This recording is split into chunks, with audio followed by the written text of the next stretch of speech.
لبيك اللهم لبيك لبيك لا شريك لك لبيك إن الحمد لله رب العالمين والعاقبة للمتقين والصلاة والسلام على رسوله الأمين أما بعد فأعوذ بالله السميع العليم من الشيطان الرجيم رب اشرح لي صدري ويسر لي أمري واحلل عقدة من لساني يفقهوا قولي۔ معزز سامعین، یہ 10 ذی الحجہ کے ایام قریب ہیں۔ ان کی مثال آپ ایسے ہی سمجھیں کہ بندہ گرمی سے برا حال ہو اور کہیں ٹھنڈی ہوا کا کوئی جھونکا آ جائے اور بندے کو سکون اور راحت مل جائے، یا کہیں اندھیرے کے اندر وہ بھٹک رہا ہو اور کہیں اسے روشنی نظر آ جائے اور بندہ اپنی راہ کو پا لے۔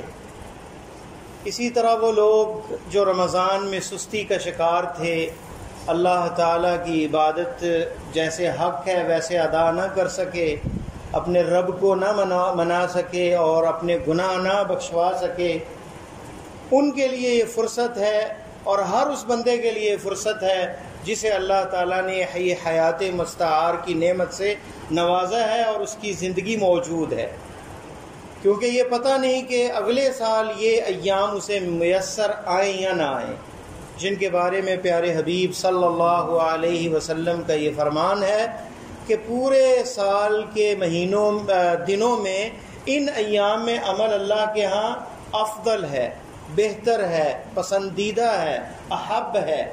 صحابہ نے حیرت سے کہا ولل جہاد فی سبیل اللہ، اے اللہ کے نبی جہاد سے بھی زیادہ؟ فرمایا ہاں، اللہ وہ آدمی جو اپنے مال اور جان کے ساتھ گیا ولم یرجع بشیء، اور دونوں ہی اللہ کی راہ میں نچھاور کر دی، اس سے افضل نہیں۔ لیکن جو جہاد ہے مطلق، اس سے بھی افضل ہے ان دنوں میں، ان ایام میں اللہ کی عبادت اور نیک اعمال کرنا۔ طبرانی کی روایت میں ابن عباس کی اسی حدیث میں یہ الفاظ ہیں فَأَكْثِرُوا فِيهِنَّ مِنَ التَّهْلِيلِ وَالتَّحْمِيدِ وَالتَّسْبِيحِ، کہ ان ایام کے اندر کون سے عمل کرنے ہیں؟ آپ نے فرمایا تحلیل لا الہ الا اللہ، تحمید سبحان اللہ، تسبیح سبحان اللہ، تحمید الحمدللہ، اور تکبیر اللہ اکبر، ان کو کثرت سے پڑھا جائے۔ اور ایک حدیث مستقل ہے جس میں آپ نے فرمایا احب الکلام الی اللہ اربع، 4 کلمات اللہ کو بڑے ہی پسند ہیں، بڑے ہی محبوب ہیں۔ کون سے؟ سبحان اللہ والحمد للہ ولا الہ الا اللہ واللہ اکبر۔ اس میں کلمہ توحید ہے جو افضل الذکر ہے، جس کے بارے میں نبی علیہ السلام نے فرمایا تمام اذکار میں بہترین اگر کوئی ذکر ہے وہ کون سا ہے؟ لا الہ الا اللہ، کیونکہ موسیٰ کلیم اللہ تھے، اللہ سے ہم کلام کرنے والے نبی اللہ کلیم اللہ موسیٰ علیہ السلام نے رب سے کہا اے میرے رب مجھے کوئی ایسا ذکر بتائیں جس سے تجھے یاد کیا کروں۔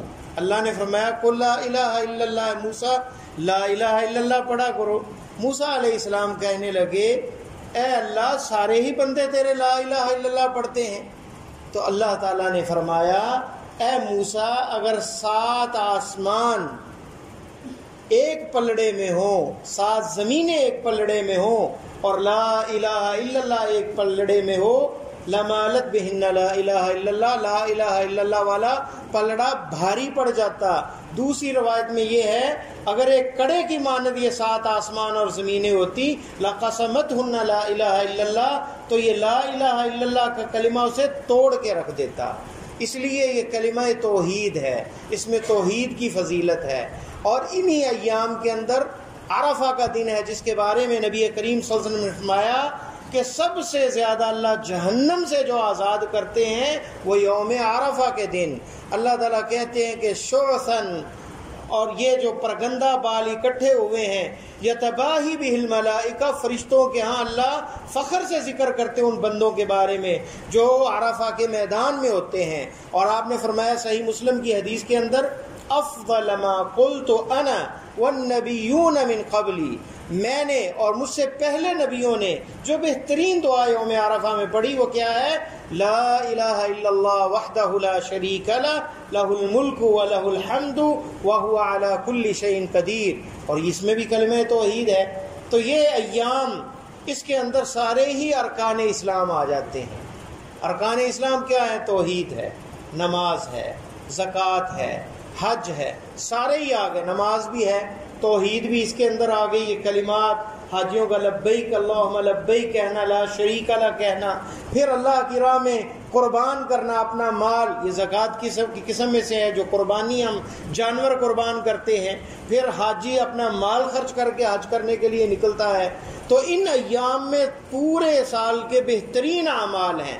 رہا روزہ، جس کے بارے میں نبی علیہ السلام نے فرمایا، ایک صحابی کہتے ہیں نبی اللہ مجھے کوئی عمل بتائیں، فرمایا علیک بالصوم فإنہ لا مثل لہ، تم پہ روزہ ہے، روزہ رکھو، اس کی مثال نہیں ہے، اس کی تو کوئی مثال ہی نہیں ہے۔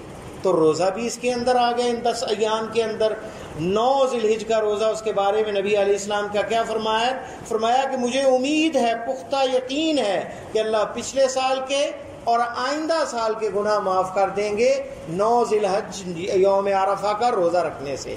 اور ہر ملک والے اپنی رویت کے حساب سے، جیسے رمضان کے روزے رکھتے اسی حساب سے روزہ رکھیں گے۔ یہ نہیں دیکھیں گے کہ یوم عرفہ اگر مکہ میں یوم عرفہ ہے تو امریکہ والے کہیں ہمارے ہاں عید ہے تو ہم آج روزہ رکھ لیتے ہیں، وہاں عید ہے اور مکہ میں یوم عرفہ ہے، یہ نہیں ہوگا، اپنی رویت کے حساب سے۔ عید والے دن صرف شیطان روزہ رکھتا ہے، منع ہے روزہ رکھنا، تو صرف یوم عرفہ یعنی 9 ذی الحجہ کا روزہ رکھیں گے۔ ہر ملک اور ہر علاقے والے اپنی رویت کے حساب سے، اپنی چاند کی تاریخ کے اعتبار سے۔ ایک اور عمل اس میں ام سلمہ رضی اللہ تعالیٰ عنہ کی حدیث ہے، اور شاید ہفتے والے دن یہاں پاکستان میں بھی بیٹھے کمیٹی چاند کی رویت کے لیے، کہ چاند آنے سے پہلے اہم کام قربانی کرنے والوں کے لیے فرمایا کہ من اراد ان یضحی، جو ارادہ کر لے پختہ قربانی کرنے کا، نہ اپنے بال کاٹے اور نہ اپنے ناخن کاٹے۔ اس میں وہ عورتیں جن کے نام پہ قربانی ہے، وہ مرد جن کے نام پہ قربانی ہے، انہیں منع ہے۔ باقی گھر کے افراد اپنے ناخن وغیرہ کاٹ سکتے ہیں، اللہ کے بعد آثار ملتے ہیں صحابہ سے جن میں جس نے نہیں بھی قربانی کرنی، اگر وہ اپنے ناخن 10 تاریخ کو کاٹے اور چاند نظر آنے کے بعد رک جائے اپنے ناخن کاٹنے سے اور بال کاٹنے سے، تو اس میں بھی کوئی حرج نہیں ہے، کیونکہ یہ آثار بعض صحابہ سے ملتے ہیں۔ بہرحال یہ ان لوگوں کے لیے نبی علیہ السلام کی جو صریح واضح نصوص ہے اس میں یہ ہے کہ جو ارادہ رکھتا ہے قربانی کا وہ اپنے ناخن اور بال نہ کاٹے۔ اس میں علماء نے یہ توجیہ پیش کی ہے کہ بندے کے سارے ہی گناہ معاف ہو جائیں، اس کے جو ناخن ہیں، اس کے جو بال ہیں، ان کو بھی اللہ معاف کر دے، اس کے جسم کا کوئی حصہ نہ رہ جائے، اس لیے یہ حکم ہوا۔ باقی العلم عند اللہ۔ تو یہ ایام فرصت کے ایام ہیں، لیکن اس چیز کو کبھی نہ بندہ بھولے کہ ایک بندہ جناب 1000 دفعہ تسبیحات پڑھ رہا ہے لیکن نماز فرض میں سستی ہے، سویا ہوا ہے، نماز کی پرواہ نہیں۔ حدیث کے ایک لفظ ہیں، فرمایا میرا بندہ سب سے زیادہ جو اللہ کا قرب حاصل کرتا ہے، حدیث قدسی کے لفظ ہیں، الا ما افترضت علیہ، جو اللہ نے اس پہ فرض کیا ہے اسے ادا کر کے۔ تو فرائض پہلے ہیں، بعد میں نوافل ہیں، بعد میں نوافل ہیں، پہلے فرائض ہیں، واجبات ہیں، ان کو ادا کرنے کے ساتھ نوافل ادا کیے جائیں اور اللہ کا ذکر کثرت سے کیا جائے، 9 ذی الحجہ کا روزہ رکھا جائے اور قرآن کی تلاوت کی جائے اور قربانی کا اہتمام ہو۔ جو صاحب حیثیت ہے وہ نبی علیہ السلام کی سنت کو زندہ کرے۔ آج کہ لبرل کچھ لوگ یہ مشہور کیے ہوئے ہیں کہ غربت بڑی ہے، ایک قربانی کریں ہر گھر والے، یا وہ نہ کریں اور اس پیسوں کو صدقہ کر دیں۔ یہ بہت بڑی ایک دھوکہ اور فراڈ ہے یہ۔